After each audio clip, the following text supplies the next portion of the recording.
Hello दोस्तों, तो आज हमारे कॉलेज में आ रखे हैं 2 डॉक्टर और ये आप आज आपको और हमको ये बताने वाले हैं कि अगर कहीं दुर्घटना हो जाती है या एक्सीडेंट हो जाता है, तो वहाँ हॉस्पिटल ले जाने से पहले की जो प्रक्रिया होती है, उसे सीपीआर कहते हैं, वो कैसे देते हैं? और मतलब ये बोल सकते हो कि हॉस्पिटल जाने से पहले का जो ट्रीटमेंट हो सकता है, वो हर कोई भी दे सकता है, वो सिखाने वाले हैं, तो चलो सुनते हैं। करने वाले हैं। ठीक है, हम प्राथमिक उपचार में सीपीआर देखने वाले हैं। ठीक है, सबसे पहले प्राथमिक उपचार बताना चाहेगा कोई, क्या होता है प्राथमिक उपचार या फर्स्ट एड? प्राथमिक उपचार क्या है कि किसी भी जगह पर हमें, ठीक है, अगर किसी व्यक्ति के साथ कोई दुर्घटना हो जाती है, ठीक है, तो उस दुर्घटना के स्तर पर किसी भी हेल्थ केयर फैसिलिटी क्या हो सकती है, जैसे कोई हॉस्पिटल का train staff, nursing staff, doctor, ठीक है, या जो उस फील्ड का ट्रेन हो, उसके आने से पहले उस व्यक्ति को जो भी हम उपचार देते हैं, जो हमारे पास उपलब्ध संसाधन है, जो अवेलेबल रिसोर्सेज है, उनका उपयोग करते हुए जो हम उपचार देते हैं, वही क्या कहलाता है, प्राथमिक उपचार या फिर फर्स्ट एड। ठीक है, अब फर्स्ट एड में होने को बहुत सारी चीज़ें होती हैं, ठीक है, छोटी छोटी, लेकिन हम जो आज सबसे मेन है वो देखेंगे, जिसका नाम है सीपीआर। क्या है इसका नाम? सीपीआर। ठीक है, सीपीआर में अलग अलग चीज है, इसका हम मतलब समझेंगे। ठीक है, C4 होता है यहाँ पर कार्डियो। C4 क्या होता है? कार्डियो। कार्डियो हमारा संबंधित है दिल से, हार्ट से या हृदय से। समझते हैं सर? ठीक है, इंग्लिश हिंदी दोनों में बोलूँगा जैसे समझ में आएगा। जिसको समझ में आए बीच में पूछ भी सकता है। ठीक है, तो कार्डियो किससे रिलेटेड है? हार्ट से। P4 pulmonary. P4 pulmonary. Pulmonary किससे संबंधित है? लंग्स से या फिर फेफड़ों से। हिंदी में कहे तो फेफड़े, इंग्लिश में कहे तो लंग्स। तो कार्डियो हो गया C4, P4 पल्मोनरी हो गया, R4 रिससिटेशन। R4 क्या? रिससिटेशन।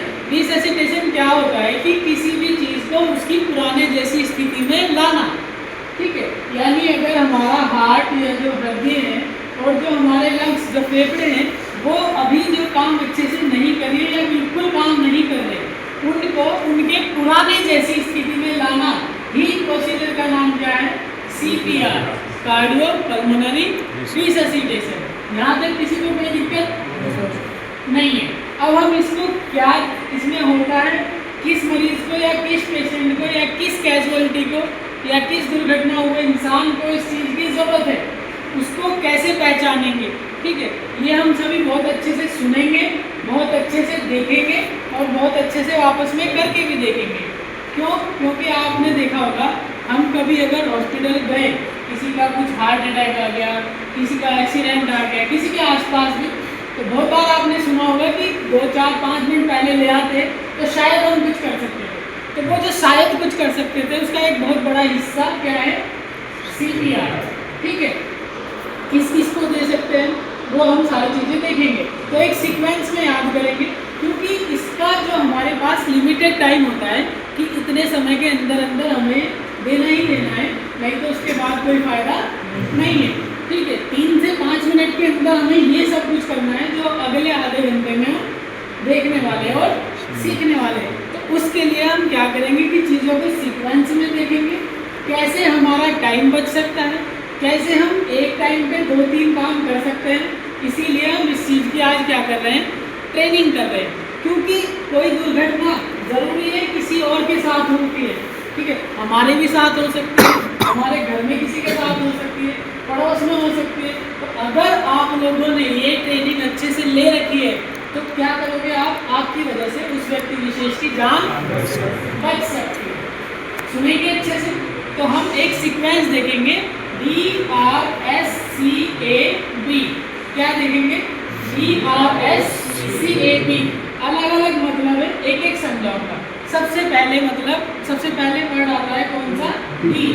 D4 होता है यहाँ पर डेंजर। D4 क्या होता है? डेंजर। डेंजर को इंग्लिश में कहे तो, हिंदी में कहे तो खतरा। तो सबसे पहले अगर किसी के साथ कोई मिसहैपनिंग हुई है, कोई दुर्घटना हुई है, ठीक है, तो हम सबसे पहले उसको खतरे से बाहर लाएंगे। खतरे से बाहर इसका मतलब कैसे? मान लीजिए किसी का हाईवे पे एक्सीडेंट हुआ है, ठीक है, तो क्या वहीं आप फर्स्ट एड देने लग जाएंगे?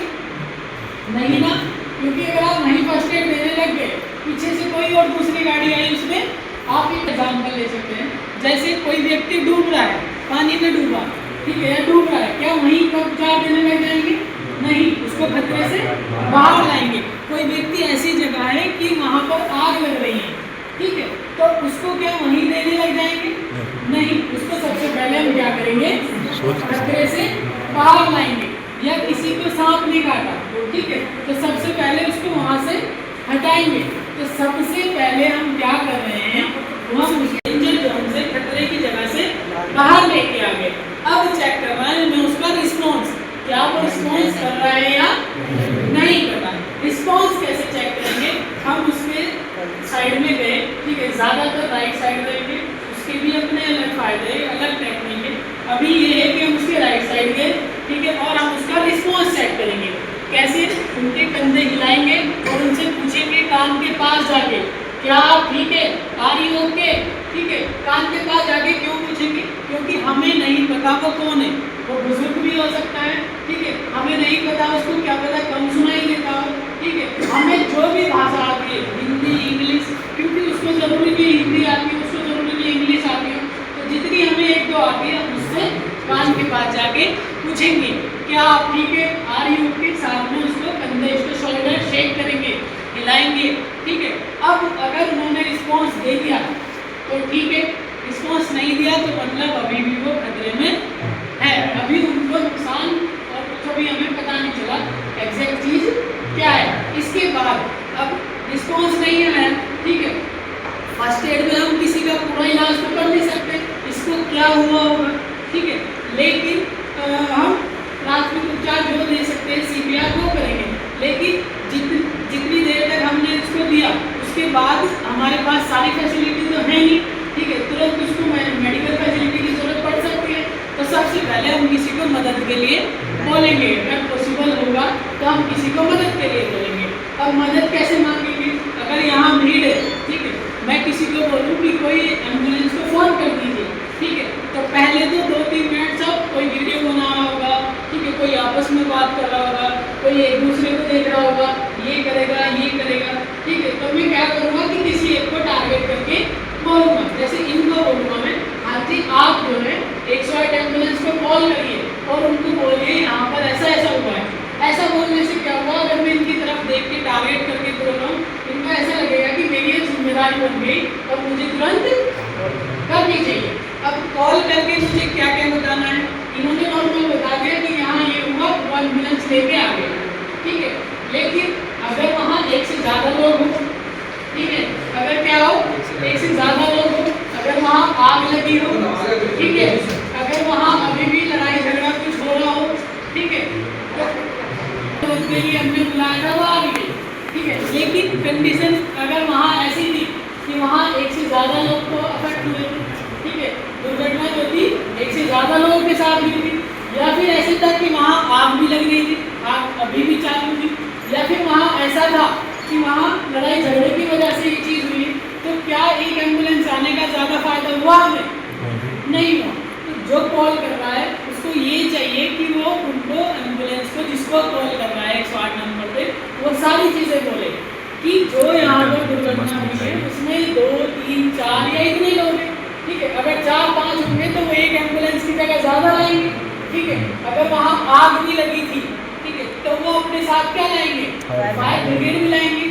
अगर लड़ाई झगड़ा या कुछ ऐसी चीज़ हो रही थी, ठीक है, या प्रदर्शन हो रहा था, तो वो अपने साथ क्या लाएंगे?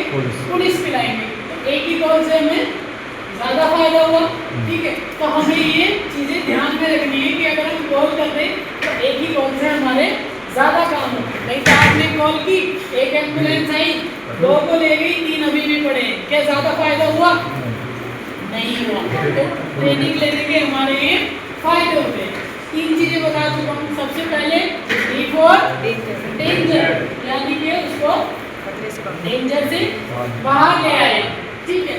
फिर R फॉर रिस्पॉन्स। अब हमने उनका रिस्पॉन्स चेक किया, रिस्पॉन्स भी उनका नहीं आया, ठीक है। फिर S फॉर हेल्प, फिर क्या किया हमने? मदद के लिए किसी को भेजा या किसी से मदद मांगी, ठीक है। अब ये भी हो गया, ठीक है, मदद के लिए भी हमने भेज दिया। उसके बाद क्या आता है? सी सर्कुलेशन, सर्कुलेशन। सर्कुलेशन। अब हमें उसका कैजुअलिटी का या जिसके साथ दुर्घटना हुई है उसका सर्कुलेशन चेक करना है। सर्कुलेशन कैसे चेक करेंगे हम उनकी पल्स, जैसे हमारा जो हार्ट है वो पंप करता है तो वो नसें जो आर्टरी होती है जो ब्लड वेसल्स है उनमें जगह जगह ब्लड पंप करता है, तो उन नस में उन आर्टरी में उन पल्स वहाँ पल्स हमें फील होती है, नब्ज हमें महसूस होती है। तो हम इस केस में सीपीआर में चेक करने के लिए जो हार्ट के सबसे पास वाली पॉसिबल पल्स होगी है उसी को चेक करेंगे। मान लीजिए हम हाथ की चेक कर रहे हैं, ठीक है, और एक्सीडेंट में हमारा हाथ यहाँ से कट गया, तो यहाँ से कट गया तो वो नस कट गई, तो यहाँ चेक करने का फायदा है नहीं है। क्या मैं पाँव पे चेक करूँ उसका फायदा है नहीं है। तो हमें कहाँ चेक करना है, ये जो हमारी सांस लेने की नली होती है, ठीक है, जो विंड पाइप है हमारा सांस लेने की जो नली है ट्रैकिया है, इसके दोनों साइड पल्स होती है, ठीक है। तो जिस साइड हम खड़े हैं उसके अपोजिट साइड, जैसे मैं इनके राइट साइड अगर यहाँ खड़ा हूँ, अगर मैं इनके राइट साइड खड़ा हूँ तो मैं अपने अपोजिट 3 उंगली से, सुनिए, मैं अपने अपोजिट 3 उंगली से सब अपनी अपनी चेक करेंगे। ये जो सांस लेने की नली है इसके बिल्कुल जड़ में, इसके बिल्कुल साइड में चेक करेंगे 3 उंगली से। चेक करो सबको फील हो रही है क्या? हाँ, ऐसे 3 उंगली से। जिसको फील नहीं हो रही है वो समझ जाना। सबकी हो रही है? सबको ही बोल रहा कोई? ठीक है, अभी सब ठीक है, सब कॉन्शियस है तो सबको महसूस हो रही होगी, आपस में बातें नहीं होगी, सबको महसूस हो रही है। तो हमने कुल मिला के सर्कुलेशन चेक कैसे किया, 3 उंगली से जिस साइड खड़े हैं उसके अपोजिट साइड जो सांस लेने की नली है उसके साइड में चेक किया। चेक हमें ये जो सीखने के बाद आपस में इतनी प्रैक्टिस करनी है कि हम 10 सेकंड से कम समय में इसको चेक कर सकें। कितनी देर में चेक कर सकें? 10 सेकंड से कम समय में इसको चेक कर सकें, ठीक है। अब हमने चेक किया और हमें ये पता चला कि इनकी नब्ज, इनकी पल्स हमें महसूस नहीं हो रही। हमने अच्छे से डीप तरीके से दबाव डाल के, ठीक है, हमने चेक कर लिया, उनकी पल्स महसूस नहीं हो रही। अब हम नेक्स्ट स्टेप पे जाएंगे। नेक्स्ट क्या है? एयरवे। एयरवे को भी अगर हम पूरा बोले तो एयरवे क्लियरेंस, एयरवे क्लियरेंस यानी जो हमारा सांस लेने का रास्ता है वो क्या होना चाहिए? साफ होना चाहिए। अगर नहीं है तो उसको करेंगे, ठीक है, एयरवे को क्लियर करेंगे, क्योंकि हम जो सांस नहीं ले रहे, ठीक है, या हमारा जो हार्ट काम नहीं कर रहा, ठीक है, इसके पीछे अलग बात है कि अगर हम सांस नहीं ले रहे तो अंदर ऑक्सीजन नहीं जा रही, ऑक्सीजन नहीं जा रही तो हार्ट को एनर्जी नहीं मिल रही, हार्ट को एनर्जी नहीं मिल रही तो वो पंप नहीं कर पा रहा, वो पंप नहीं कर रहा तो पल्स फील नहीं हो रही। इसका मतलब अगर हमारा एयरवे ब्लॉकेज होगा तो वो भी एक कारण हो सकता है दिल में धड़कने का, ठीक है, हार्ट पंप ना करने का वो भी एक कारण हो सकता है। तो उसको चेक करने के लिए कि केवल उसकी वजह से तो नहीं हो रहा, उसके लिए हम क्या करेंगे? एयरवे को क्लियर करेंगे। अब एयरवे क्लियर करने की हमारी 2 टेक्निक होती है, ठीक है। कितनी टेक्निक होती है? 2 टेक्निक। एक का नाम है हेड टिल्ट चिन लिफ्ट, वो करके दिखाऊंगा। आप नाम याद करने से ज़्यादा क्यों उसको किस में कर रहे हैं ये ध्यान देना, ठीक है। एक तो है हमारी हेड को हमने टिल्ट किया, हेड को क्या किया? टिल्ट किया, झुकाया। टिल्ट मीन झुकाया। हेड को हमने टिल्ट किया और चिन को हमने लिफ्ट किया, ठीक है। हेड को क्या किया? टिल्ट किया। चिन को क्या किया? लिफ्ट किया। एक तो ये हो गई। दूसरी है हमारी जो थ्रस्ट। जो थ्रस्ट में हम क्या करेंगे कि हेड को टिल्ट नहीं करेंगे, उसमें केवल ये जो जबड़ा वाला एंगल है, जो का मतलब जबड़ा, ये जो वाला एंगल है केवल यहाँ उंगली करके इसको ऐसे सीधा करेंगे, ठीक है। अब ये हम क्यों कर रहे हैं दोनों चीज़? ताकि जो सांस लेने की नली का जो रास्ता है वो एक, ठीक है। अब ये दोनों किस किस केस में करेंगे? 2 चीज़ें हमारे पास, ठीक है। एक तो हमने क्या किया? हेड टिल्ट और चिन लिफ्ट। एक क्या किया हमने? जो थ्रस्ट, केवल इसको ऐसे किया, ठीक है। अब जो है, अब दूसरे वाला जो हम जो थ्रस्ट कर रहे हैं उसमें हम क्या गर्दन को झुका रहे हैं? जो थ्रस्ट वाले में, दूसरे वाले में मैं हेड को टिल्ट टिल्ट कर रहे हैं? नहीं कर रहे ना। पहले वाले में तो हम क्या कर रहे हैं, हेड को टिल्ट कर रहे हैं, ठीक है। यानी दो तरीके के एक्सीडेंट हो सकते हैं। अगर आपको एक्सीडेंट ऐसे महसूस हो रहे हैं कि उसमें जो ये रीढ़ की हड्डी है, जो पीछे वाली हड्डी है, जो यहाँ से जाती है और यहाँ तक जाती है, ठीक है, अगर आपको ऐसा महसूस हो रहा है कि वो टूटी हो, ठीक है, इसको अच्छे से समझाने के लिए मैं बताऊँ आपको। जैसे मान लीजिए रीढ़ की हड्डी है कुछ वाली, ठीक है, इसके अंदर से बहुत सारी क्या जा रही है, नसें जा रही है, ठीक है। अब नसें आप दो तरीके की समझ सकते हैं, ठीक है। एक तो इस तरीके की जिसमें आपका ब्लड फ्लो होता है, ठीक है। एक ऐसी जो हमारी नर्व होती है, ठीक है, जो हमारे जैसे हमारा पाँव काम कर रहा है, ठीक है, तो उसको सिग्नल दे रही है। जैसे आप घर में अगर समझो तो एक तो वो वाले पाइप है जिनसे पानी आ रहा है, एक वो वाले तार है जिनसे कि ये वाला पंखा इससे चलेगा, ये वाली लाइट इससे जलेगी, ठीक है। तो दो तरीके के हैं। तो अगर आपका उस पंखे वाला तार कट जाए तो क्या वो चल पाएगा? नहीं। तो ये जो रीढ़ की हड्डी है इसके अंदर से ये वाली नसें जाती है, जो जैसे ये वाला फैन चलेगा, जो जैसे एक करेगी तो इससे पाँव मूव करेगा हमें, दूसरी वाली से ये करेगा, तीसरी वाली से हाथ मूव करेगा, तो वो सब इस रीढ़ की हड्डी के वर्टिब्रल कॉलम के अंदर से जाती है, ठीक है।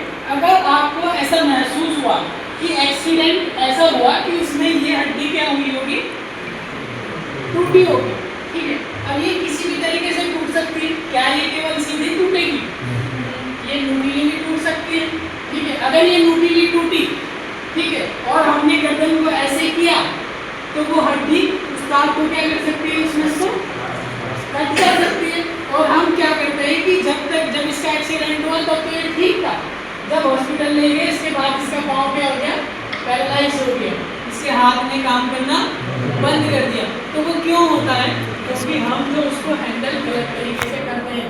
अगर कोई CPR कहाँ देता है तो उल्टा सीधा देता है।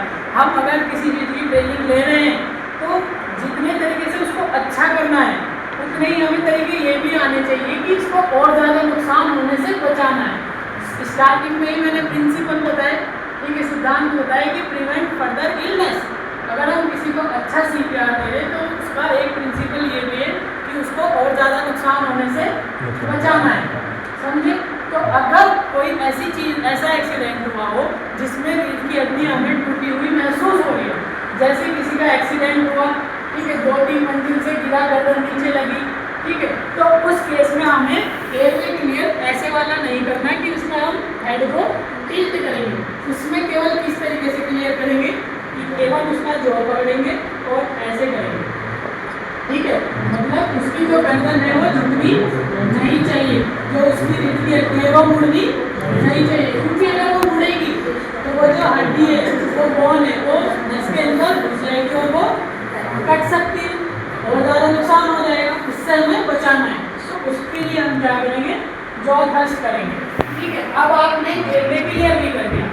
अगर हमने दोनों तरीके से देखा कि कुछ फंसा था तो हमने निकाल दिया, अगर कुछ नहीं फंसा था तो इसका मतलब कारण कुछ और है। अब एक लास्ट चीज बची जो हमें चेक करनी है, वो है बी फॉर ब्रीदिंग। ब्रीदिंग क्या होता है कि सांस कैसे, सांस चल रहा है या नहीं चल रहा। ब्रीदिंग क्या है, सांस ले रहा है या नहीं ले रहा अच्छे से।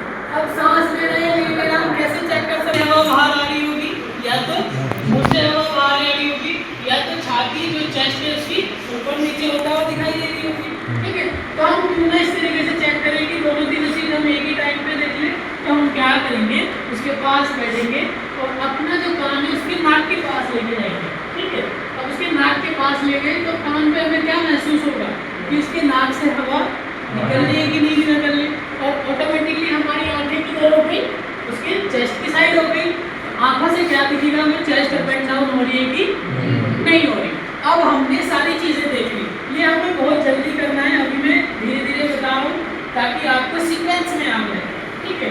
सबसे पहले हमने डेंजर से भाग लिया है इसको, अगर किसी ऐसी जगह था कि उसको और ज़्यादा खतरा था तो वहाँ से भाग गए, फिर उसका रिस्पॉन्स चेक किया, फिर किसी को मदद के लिए बोला, फिर उसका हमने सर्कुलेशन चेक किया, फिर एयरवे क्लियर किया, फिर ब्रीथिंग चेक करी। अब ना तो उसका सर्कुलेशन आया, एयरवे उसका क्लियर था सांस का रास्ता, और ब्रीथिंग भी उसकी नहीं है। अब हमें समय ना गंवाते हुए CPR स्टार्ट कर देना है। CPR स्टार्ट कैसे कर देना है? सबसे पहले हम घुटनों के बल पे ऐसे कमर सीधी करके घुटनों के बल पे उसके बराबर में बैठे ऐसे, ठीक है।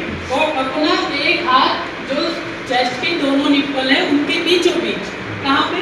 चेस्ट के निप्पल के बीचों बीच एक हाथ रखा, उसके ऊपर दूसरा हाथ रखा। अगर आपको ऐसे नहीं समझ में आ रहा तो जो हमारी रिब्स को, जो पसलियों को, जो रिब्स को जोड़ती है इन वाली साइड की हड्डियों को, बीच में एक हड्डी होती है उसके निचले हिस्से पे, कहाँ पर? निचले हिस्से पर, ठीक है। तो स्टर्नम बोन बोलते हैं उसको।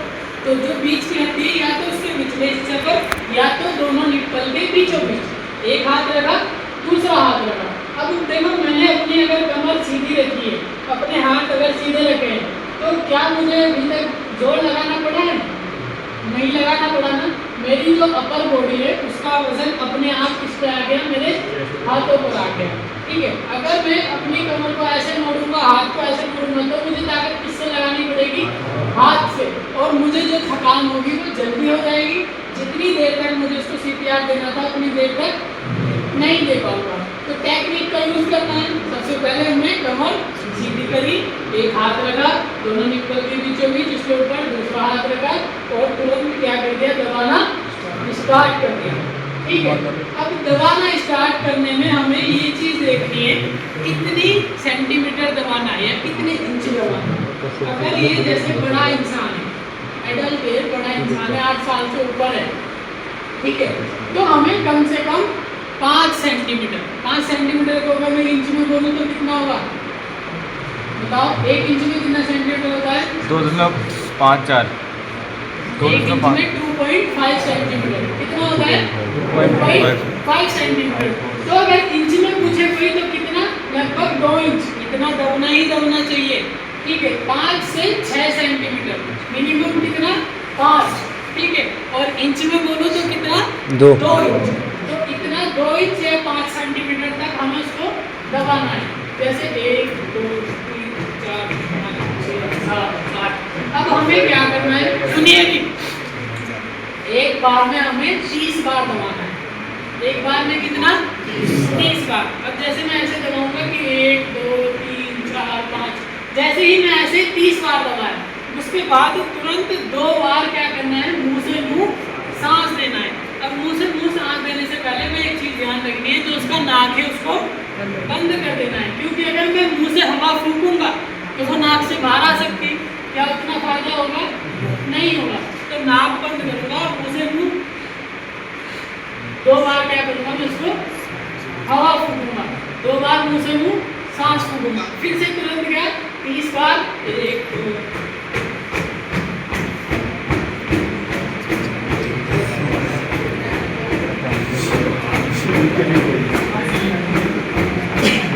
30 बार हो गया। ऐसे ही मुझे 20 बार, फिर 2 बार सांस, 30 बार, फिर 2 बार सांस। ऐसे ही जब हमारी 5 साइकिल कंप्लीट हो जाएगी, कितनी? 5 साइकिल, यानी एक साइकिल कब कंप्लीट हुई? 30 बार कंप्रेशन दिया, 2 बार मुंह से मुंह सांस दी, एक साइकिल हो गई। फिर ये जब 5 साइकिल कंप्लीट हो जाएगी, उसके बाद हमने रीअसेस करना है, ठीक है। जो हमने चीज स्टार्टिंग में देखी थी, क्या देखा था? कि हमने पल्स देखा था, ठीक है, और हमने एयरवे क्लियर तो हमने कर ही दिया था, और ब्रीदिंग देखी थी, ठीक है। अगर इन दोनों में से कोई भी चीज वापस आती है, एक हमने देखा था रिस्पॉन्स, क्या? रिस्पॉन्स। तो हमने 5 साइकिल के बाद दोबारा से इसको रीअसेस करना है। अगर रीअसेस करने पर वो सारी चीजें हमें नॉर्मल महसूस हुई तो हम CPR रोक देंगे, मदद जैसी आएगी उसको भेज देंगे। अगर नॉर्मल नहीं हुई तो हम तुरंत वापस से फिर से CPR देना स्टार्ट करेंगे। यहाँ तक समझ में आया? अब अगर हमें कुछ भी महसूस नहीं हो रहा, ठीक है, तो हम कब तक CPR चालू रखेंगे? क्या बोल रहा हूँ मैं? अगर हमें अभी कुछ भी महसूस नहीं हो रहा रीअसेस करने की, तो लास्ट हम कब तक CPR चालू स्टार्ट करेंगे, ठीक है। सबसे पहला तो जो हमने मदद के लिए बुलाया था, जो हमने मदद के लिए बुलाया था, या तो वो आ जाए, ठीक है, या तो फिर जो हमने उससे पहले रिस्पॉन्स चेक किया था, रिस्पॉन्स आ जाए, ठीक है, या तो फिर हम इतने ज़्यादा कैपेबल हो कि हम ये डिक्लेयर कर दें कि अब इसकी डेथ हो गई, या तो इतने ज़्यादा परफेक्ट सर एक चीज बोलना चाह रहा हूँ कि सीपीआर हम दे रहे हैं तो इसमें जो पोजीशन होगी ना उससे मतलब यदि कोई लोग कहते हैं कि यदि थोड़ा टांग ऊपर करनी चाहिए या बॉडी को थोड़ा उठा देना चाहिए बताऊंगा अभी वो किस केस में करना चाहिए, वो सीपीआर में नहीं आता, अभी बताऊंगा, एक बार पूरा कर दूंगा। तो हम सीपीआर रोकते कब है, ठीक है, या तो रिस्पॉन्स आ गया, या तो जो हमने मदद के लिए भेजा था वो आ गए, क्योंकि वो सारे इक्विपमेंट के साथ आए होंगे। इसमें एक डिफिब्रिलेटर भी होता है जो आपने देखा होगा करंट में लास्ट में, उनके पास वो भी होता है, फिर उन पे छोड़ेंगे हम, ठीक है। या तो हम इतने कैपेबल हो कि उनकी जो डेथ थी वो डिक्लेयर हो गई, कि हम इतने कैपेबल थे कि हमें एग्जैक्ट पता चल गया कि अब इनकी डेथ हो गई, इनकी मृत्यु हो गई। या चौथा लास्ट पर कि आप इतने ज़्यादा थक गए कि इससे ज़्यादा अब आप ही सीपीआर नहीं दे सकते, अगर इससे ज़्यादा आप ही कोशिश करोगे तो हो सकता है आप भी बेहोश हो जाए।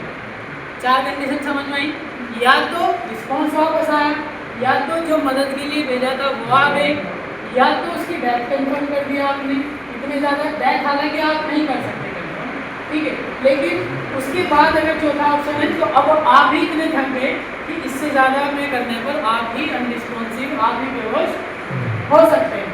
समझ में आया यहाँ तक? अब आपका क्वेश्चन है कि वो किस में करते हैं।